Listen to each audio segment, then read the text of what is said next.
bagus yang mana ya Bu? Kemarin saya ke mall Bu, terus ngeliat ada pameran perumahan gitu. Ini saya lihat brosur online-nya. Ada yang di Hook Bu, tapi nggak ada pintunya. Itu rumah apa? Jadi Apa rumah bingung nih contoh? rumah nih. Kadang-kadang pengen yang di Jakarta. Saya pengen punya rumah di Menteng gitu Bu. Tapi nggak bisa beli. Mau yang jauh-jauh kok gimana? Rumah apa apartemen Ibu ya? aja juga langsung terkejut gitu rumah Kamu di punya rumah di Menteng. Menteng. Eh, rumah dulu apa jodoh dulu ya Bu? Ya terserah. Tapi ibu senang sih kamu sudah memikirkan beli rumah Iya. daripada uangmu dipakai jajan mulu. Makanya kemarin tuh mumpung nanti bayarin DP-nya ya Bu. Tetap aja ya. Itu yang kadang-kadang bingung mau rumah dulu apa jodoh dulu gitu. Siapa tahu kalau punya rumah kan terus nilai jual saya meningkat. Saya nggak suka skrip ini sebenarnya, nilai jual saya meningkat. Atau kamu tinggal sama ibu loh. Apa iya? Apa saya tinggal di rumah ya Bu? Kapan lagi saya tinggal di Patra? Ya udah, nanti kita bahas ya. Oh, iya. Mendingan tinggal bersama ibu Pondok mertua indah katanya ya kan? atau tinggal di rumah sendiri. Kita bahas. Boleh. Kita akan bahas di episode kali ini. Jangan lupa like dulu, subscribe dulu, nyalakan juga loncengnya, plus silahkan follow Instagram Diani Pranata dan dapatkan informasi terbaru tentang podcast Dunia Diani. Nah, dan tadi Boleh Bu, tinggal di rumah Ibu Bu. Nah makanya menjawab pertanyaan itu, boleh Bu tinggal di rumah ibu. Kemarin ini saya baru selesai nonton film Yangti judulnya. Yang Putri maksudnya. Iya, yang main Widiawati, Oh. artis favorit ibu. Oh, Widiawati sama Sofan Sofian gitu. Iya. Apa ceritanya filmnya? Dan itu menurut ibu bagus banget, itu film relevan. Jadi ceritanya si Widiawati ini seorang ibu ya, jadi nenek lah udah punya cucu. Dia tinggal di rumah anaknya. Anaknya cowok? Oke. Anaknya cowok, sudah menikah, lalu ada anak, jadi cucunya Widiawati. Nah dia tinggal di rumah anaknya gitu. Nah ternyata berantem sama mantu perempuannya, sama istri anaknya. Itu konflik dari zaman kapan ya? Mertua sama menantu perempuan itu biasanya berantem. Iya, nah sekarang kamu paham kan kenapa nenekmu minta saya yang tinggal sama dia? Oh iya ya? Ya karena anak mama cuma dua, saya sama adik laki-laki kan, kamu tahu Om Sam. Om Sam. Nah, bukan mama tidak menyayangi istrinya Sam, bukan. Tapi mama bilang jadi waktu itu ceritanya kan Diani harus tinggal sama mama karena papa stroke gitu. Jadi mama bilang saya butuh salah satu anak tinggal sama mama dan saya minta anak perempuan saya. Dia bilang gitu. Oh. Karena bukan karena dia nggak sayang sama istrinya Sam, bukan. Cuma dia bilang kalau sama mantu perempuan suka banyak sakit hatinya gitu sama mertua perempuan gitu, karena dulu mama juga tinggal sama mamahnya papa. Jadi sama mertua itu juga banyak konflik, I see. suka nangis. Padahal bukan salah siapa-siapa ya. Namanya kalau cewek itu kan diomongin tuh masuknya ke hati. Tapi kalau cowok kayak misalnya bapakmu itu Pak Chandra, sekarang kan juga sering diomelin nih sama ibuku gitu, sama mama. Misalnya Pak Chandra tuh punya kebiasaan kalau udah baca koran gitu ada mamah lewat gitu dia udah nggak nyapa tuh, udah nggak lihat soalnya bukan maksudnya begitu. Nah si mama suka ada orang tua bukannya disapa gitu, malah itu oh ya maaf tapi nggak masuk ke hati, ya udah. Nah, jadi masuk kuping kiri keluar kuping kanan. Kalau laki-laki kan lebih begitu. Kalau anak perempuan kan kadang-kadang kok gitu masuknya ke hati. Nah cerita yang Yangti ini bagus banget karena Diani sukanya gini loh. Kita tuh sering banget ya, tadi kan Daniel juga bilang banyak banget ngelihat film yang mertua perempuan sama mantu perempuan berantem gitu ya, yang kayak film dari China apa tuh banyak lah yang bahasanya sinetron juga begitu. Iya, yang bahasanya Mandarin apa gitu ya kadang-kadang gitu kan, yang sampai anaknya nangis atau gimana gitu. Tapi suka nggak dikasih tahu latar belakangnya. Kalau di Yangti ini latar belakangnya tuh menurut saya sangat-sangat relevan. Jadi si mantu perempuannya ini marah karena ternyata mertuanya ini sering ikut campur ke pembantu. Oh. Sering-sering bilang oke. si bibi ini kurang bersih lah, males lah gitu kan. Jadi si menantu perempuan ini bilang, emang nggak capek nyari pembantu? Maksudnya jangan cerewetin dong gitu. Terus si anak lakinya kan bilang, udahlah sabar. Enak aja sabar, yang bayar pembantu itu kita tahu bukannya ibu gitu lah. Nah jadi bagi saya itu sangat relevan konflik itu dan yang akhirnya berujung Widyawatinya terpaksa ke panti jompo, panti werda gitu berujung. Tapi itu kemauan dari si ibunya sendiri ya. Tapi ya itu kembali lagi menurut saya kalau mau tinggal dengan mertua ataupun orang tua kita ya kita harus seperti yang saya pernah bilang di episode waktu wedding anniversary itu ingat nggak Dan? Jadi kembali lagi orang tua harus menganggap mantu dan anak itu seperti anak sendiri. Ya. Tapi juga sebaliknya menantu juga harus menganggap orang tuanya seperti orang tua kandung, mertuanya sebagai orang tua kandung. Ya, Jadi ya, itu ya, ya. vice versa harus karena begitu kita menganggap mantu kita seperti anak sendiri maupun kita terhadap mertua sebagai orang tua sendiri, maka sudah tidak ada hitung-hitungan. Ya. Karena ya udah ini orang tua gue juga atau ini anakku juga bukan mantuku gitu. Jadi kuncinya itu sih saya rasa ya kalau memang mau tinggal dengan orang tua. Karena kadang-kadang seperti saya bukannya nggak mau punya rumah sendiri, keadaan waktu itu. Memaksa, maksudnya ayah saya memang sakit yang mama nggak bisa ngurusin sendiri gitu kan. Lalu yang kedua kalau kita bicara baik buruknya tinggal bersama orang tua, jujur saya merasakan terbantu banget tinggal sama orang tua pada saat anak-anak masih kecil. Oh ya. Kita memang punya babysitter, Betul. tapi kita juga sering dengar banyak cerita ya, maksudnya babysitter ada yang nggak baik. Saya nggak bilang semua, tapi kadang-kadang anaknya dicubit lah, ada yang macam-macam lah, dipukul segala gitu ya. Nah waktu itu saya tidak mengalami itu karena tinggal sama orang tua kan. Jadi saat saya kerja, Ada diri yang di rumah. iya ada orang tua yang ngeliatin gitu. Jadi itu plus minusnya lah. Tapi selain itu kalau untuk keburukannya menurut saya ya harus dilakukan aturan yang jelas, harus disepakati. Oh ini tantangannya ya.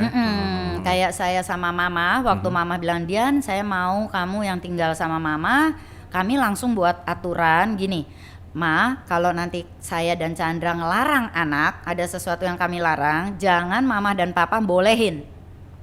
Oh. Karena biasanya ada kakek nenek tuh suka lebih lemah terhadap cucu gitu ya. Kalau ya. cucunya sudah gini, ya deh dibeliin. Nah itu saya sama mama papa waktu itu bikin kesepakatan, tolong itu jangan dilanggar. Dan itu orang tua saya menepati. Jadi kalau kami memang udah ngelarang anak, ya mereka juga nggak berani, mereka juga diem gitu. Jadi anak kami tuh nggak merasa lari aja ke kakek nenek, ke opa oma gitu, enggak gitu. Atau kalau dalam kasus film yang tadi ada kesepakatan misalnya antara Widyawati dan mantunya jangan ikut campur deh gitu ya. Iya, misalnya kesepakatan, Mah nyari pembantu tuh susah gitu. Jadi mama jangan terlalu rewelin deh kalau mama memang merasa dia kurang bersih atau apa, saya aja yang ngomongin gitu. Ya kayak gitu-gitu sih, jadi harus ada kesepakatan seperti itu. Masa punya rumah sendiri aja deh Bu. Supaya nggak ribet ya. Cuma ya itu tadi seperti saya bilang rumah sendiri ada minusnya yaitu maksudnya anak-anak nggak ada yang ngawasin kecuali kalau bisa kakek nenek mungkin datang kali ya. Iya mungkin nggak tinggal bersama tapi datang itu lebih Berarti aman mungkin. Kesimpulannya rumahnya juga jangan jauh-jauh. Oh iya bener. Sebelahan pakai pintu penghubung. Aduh sebelahan rumahnya Ibu mahal ya Bu. Aduh. Apa sih caranya biar bisa cari rumah yang oke Bu? Oh tips-tipsnya ya. Oke kita baca ya. Ini juga ada ininya nih, nanti kita akan tulis di ini ya supaya sahabat Yani bisa Iya, baca. bisa mencatat. Jadi yang pertama katanya untuk tips mencari rumah, tentukan budget dulu Dan. Kok jadi ketawa gitu sih? Iya dong budget. Iya. Kan kita udah ada episode yang keuangan. Oh iya. Jadi, Ingat gak?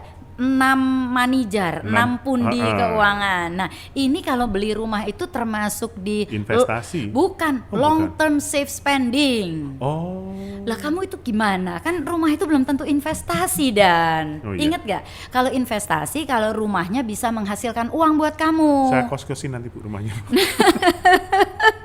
Itu baru pinter beli rumah di kos-kos, jadiin kos-kosan. Iya, betul. Itu menjadi aset ya. Tapi kalau rumah yang ditinggali ya bukan aset karena Long term spending. lebih ke biaya berarti itu ya, maintenance segala macam. Wah, melihat budget nggak jadi menteng, Bu.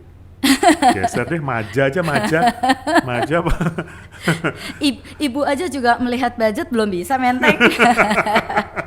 Kan Patra rumahnya kakek nenekmu, Oh, iya. bukan rumahnya ibu. Kita cari di itu aja, Lebak Bulus malah. Oh, Lebak Bulus iya. juga udah mahal ya. Mahal, Bu, Udah jauh, mahal Bu. juga ya. Iya, Sorry loh, nanti menyinggungnya tinggal di Lebak Bulus. Jadi kemana dong kita? Saya ke itu aja, Kertosari Temanggung. Jadi lihat budget. Nah, lalu yang kedua lakukan survei. Oh, iya jelas. Tapi survei ini panjang nih dan ternyata jadi bukan sekedar survei datang kayak kamu tadi lihat pameran, Oh, iya. boleh ngelihat pameran di mall, tapi harus survei lokasi, maksudnya begitu. Jadi nggak cuma di pameran. Nah, yang harus dilihat tuh apa? Katanya sebaiknya memilih rumah yang menghadap sinar matahari pagi. Oh, tergantung feng shui kalau itu. Jadi itu ke episode feng shui ya. Tergantung feng shui. Iya, tapi ini katanya menghadap sinar matahari pagi supaya rumahnya nggak lembab katanya. Oh iya. Tapi Ya kan, nanti kita bisa nanya Kang Singhwat. betul. Kan kalau misalnya rumahnya menghadap ke barat ada jendela boleh dong. Oh ada gitu ya. matahari. Jadi tergantung nanti feng shui-nya. Nah, kalau mau itu di GoPlay lo kembali ya siap. promosi. Oke, terus pilih rumah yang memiliki fasilitas keamanan standar. Setuju. Misalnya satpam yang ada satpam 24 jam gitu ya. Lalu perhatikan status rumah. Sudah siap huni atau inden Ya. gitu ya. Nanti kita beli rumah jadinya masih 5 tahun lagi. Padahal- Taunya jadi proyek mangkrak. Oh iya. Nah, repot itu. Saya nggak berani sebut proyeknya. Enggak dong, emang nggak boleh ya, nggak boleh. Nah, tapi sesuai kebutuhan juga sih. Kalau kita mau beli yang masih blueprint belum jadi, itu ada kelebihannya harga lebih murah dibandingin rumahnya sudah Ya, jadi. apalagi kalau nggak terburu-buru untuk pindah ya kan. Iya, tidak terburu-buru dan cie ibunya langsung. Waduh, ibunya Enggak. posesif. Bercanda. Kamu masih mau tinggal di sini? Kok lama banget? Nggak pindah-pindah. Lalu cek dengan teliti detail harga yang diberikan apakah sudah termasuk PPN 10% ya. Lalu biaya akta jual beli AJB, biaya perolehan atas tanah dan bangunan BPHTB, segala itu pokoknya diperhatikan semua, dihitung, serta biaya-biaya terkait kredit pemilikan rumah, biaya provisi, notaris, administrasi ya semuanya. Lalu garansi kerusakan bagaimana? Kalau kita beli rumahnya ke developer itu gimana garansi kerusakannya sampai berapa lama? Lalu pahami legalitas yang ketiga, apakah itu sertifikat hak milik atau HGB, sertifikat hak guna bangunan. Betul. Lalu yang keempat, pertimbangkan lokasi. Oh, Jadi lokasinya dekat nggak dengan jarak kerja, gitu tempat kerja, atau kemudahan akses transportasinya bagaimana? Jauh tapi transportasinya enak, ada MRT, ada apa misalnya? Oh, bisa jadi. Ya jangan sampai jarak tempuhnya 3 bulan gitu ya. Ke tempat kerja bisa langsung dipecat ya. Kamu Ya, kok baru nyampe sekarang? Kamu kok ngantor 3 bulan sekali? Terus yang kelima, reputasi pengembangnya juga Yes, harus. exactly. Yaitu supaya jangan terjadi proyek mangkrak segala. Jadi reputasi pengembang ya. Lalu ambil rumah di waktu launching. Ya ini yang tadi saya bilang supaya lebih murah. Oh. Waktu dia baru launching Iya. atau ya bahkan kadang-kadang masih blueprint, masih ada rumah contohnya doang. Saya tuh serem loh Bu kalau beli rumah yang masih launching atau beli apartemen gitu yang masih baru, nggak punya tetangga, nanti kan serem Bu. Apa Gitu namanya, ya. segedung sendirian. Segedung. Piaraan bulu Oh, balik iya benar. lagi ke situ ya. Nah ini kembali lagi ke kebutuhan kita. Kalau emang nggak cepet-cepet, emang harga pada saat launching atau masih blueprint tuh lebih murah dibandingkan sudah ada rumahnya. Atau sudah ada apartemennya. Lalu yang ketujuh, nah ini penting, pertimbangkan keinginan dan kebutuhan. Jadi misalnya kamu inginnya ya jangan di menteng lah. Misalnya kita nggak usah sebut menteng lah, tapi misalnya kamu inginnya rumah yang ini, kamu udah seneng, halamannya luas segala macam gitu ya. Tapi ya itu jarak tempuhnya jauh, Iya. malah ongkos transport ke kantor mahal. tuh mahal banget. Nah jadi lihat kebutuhan dan keinginan. Ya, jadi ini katanya gini, konon katanya cari rumah seperti nyari jodoh. Exactly, betul Bu. Makanya saya rumah nggak dapat, jodoh nggak dapat. Gimana dong? Jangan dong Dan, gimana sih? Kalau jodoh belum dapat, oke lah Ibu doakan rumah itulah. Loh, Ibunya nih maksudnya ngusir Pengennya atau? menteng, Bu. Ingat antara kebutuhan dan keinginan. Ya, bikin tenda aja di Taman Lawang mungkin ya. Tenda bukan rumah, kamu tuh gimana sih? Nah, terakhir kita juga harus perhatikan kebutuhan-kebutuhan dalam sebuah rumah. Jadi untuk membangun rumah tangga harus kamu juga mulai menyusun budget. Kan kita pernah ada episode yang 6 manijar itu ya. Ada necessities, Ya, necessities kebutuhan harus hari-hari. ditaruh di paling bawah. Nah, necessities itu apa? Ya ini sebenarnya berkaitan dengan kebutuhan kita mengenai rumah juga, yaitu belanja bulanan. Ya, ini nanti juga ada checklistnya ya. Belanja bulanan misalnya pembersih lantai lah segala macam itu kan bulanan. Lalu kedua adalah belanja harian dapur. Oh ya, Belanja makanan, sayur, daging, Hmm. segala macam, ikan. Lalu yang ketiga utilities. Utilities apa aja? Telepon, listrik, air, itu Oke. termasuk harus dihitung juga. Pulsa juga sekarang Pulsa. utilities, internet, TV kabel. Itu termasuk di dalamnya. Lalu iuran lingkungan. Oh, Punya iya, rumah iya. tuh ada iuran lingkungan. Kalau kita apartemen misalnya service charge disebutnya. Jadi itu harus dihitung juga. Lalu pemeliharaan dan perbaikan rumah. Ini yang orang sering lupa. Oh iya, tiba-tiba AC-nya rusak gitu, nggak ada duit. Iya, atau catnya udah ngelotok harus dicat lagi. Oh, nggak ada duitnya, nggak ada dana. Jadi harus ada, kita mengalokasikan budget untuk pemeliharaan dan perbaikan rumah. Bocor. Kalau cat kadang-kadang kita masih bisa ya udahlah gitu ya. Tapi kalau udah bocor, Oh ada itu Bu, bocor, pakai ini aja gitu. Itu sudah ada solusinya. gitu ya. Nanti lama-lama kita panggil aja ya untuk jadi ini sponsor kita. Proof. Terus pendidikan anak, Iya. uang sekolah, uang les, nggak cuma uang sekolahnya loh. Kalau anak ada les nyanyinya, les balet gitu. Banyak ya. Oke, saya mulai pusing. Oke. Terus binatang peliharaan itu juga harus dibajetin. Jangan salah, punya binatang peliharaan tuh juga ada biaya. Ular piton. Ular Ikan piton hiu. harus yakin kamu bisa kasih makan. Oh, loh. iya, iya. Kalau nggak ntar kamu yang dimakan. Terus gaji Gaji. para malaikat, ART, Oh, iya. supir, Supir. tukang kebun, ya pokoknya harus dirinci. Lalu asuransi rumah. Oh ada asuransinya ya bro. Dong, kalau kebakaran atau apa? Oh oke. Ya, lalu PBB dan angsuran rumah itu harus dihitung angsurannya berapa. Kalau belinya dengan cara nyicil. Banyak ya Bu. Saya ngekos aja deh. Makanya tinggal sama ibu loh. Ibunya yang ini ya, nggak terima. yang egois gitu kayaknya mau tetap anaknya sama ibu. Nah, banyak yang dipikirin ya kalau mau membeli rumah sendiri ya. Jadi siapkan dengan matang, nggak usah buru-buru. Siapkan dengan matang.